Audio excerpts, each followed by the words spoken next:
vous viendrait-il à l'idée de retrouver un ami sans lui demander comment il va? Non. Bien sûr que non, évidemment. Et pourtant, très souvent, nous ne le faisons pas avec notre conjoint. Alors bonjour, nous sommes Valérie Claes et Yves Dinsart, médiateurs et coachs de couple, et ensemble nous accompagnons les couples en difficulté.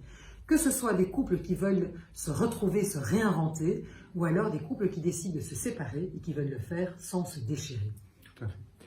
Et comme tu le disais Valérie, effectivement, quand on se retrouve le soir, après une journée de travail par exemple, peut-être parce que, voilà, on est tellement habitué de se retrouver tous les soirs, on a l'impression pour finir que la journée de notre conjoint, c'est sans doute la même tous les jours, puisqu'un jour ou l'autre, il a dû nous en parler, on doit se dire, bon, on faisait son quotidien. Eh bien, voilà quelqu'un qu'on retrouve tous les jours, et pourtant, très souvent, avec la force d'habitude, on finit par oublier de lui demander, tiens, comment ça va mon chéri, comment ça va ma chérie, tu as passé une bonne journée, comme si c'était en fait superflu, hein. Tout à fait. Alors que, en fait, ça nous permet de montrer vraiment à notre conjoint qu'on s'intéresse sincèrement à lui, hein, et ça nous permet de nous reconnecter, en fait. Tout à fait. Et donc, vraiment, c'est vrai que ce petit rituel, hein, c'est vraiment une manière, comme tu disais, de se reconnecter l'un à l'autre. Après une journée, après une journée, on a chacun un petit peu vaqué à nos occupations.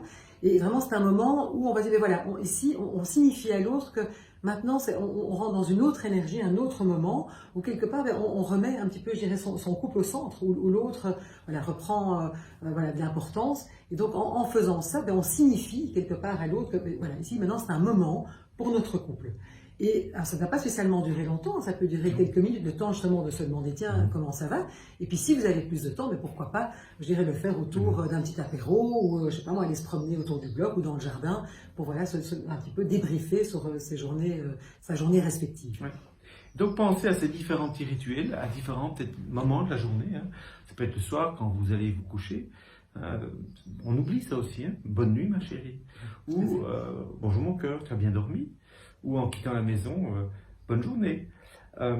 Donc ne nous privons pas, pour finir, de ces petits rituels qui nous relient et qui témoignent de notre affection réciproque. Tout à fait. Et c'est vraiment important, comme le dit, parce que nous, on le voit beaucoup dans nos consultations, combien de couples nous disent, mais en fait, nous, on ne se dit même plus bonjour le matin. Or, voilà, c'est tous des petits mots, c'est ces petits rituels, mais qui changent la vie, qui changent la qualité de votre relation. Donc, comme disait Yves, ne vous en privez pas. Et si, dès aujourd'hui, dès maintenant, eh bien, soyez attentifs et remettez ces petits rituels, ces petits mots, ces petites phrases dans votre vie de couple.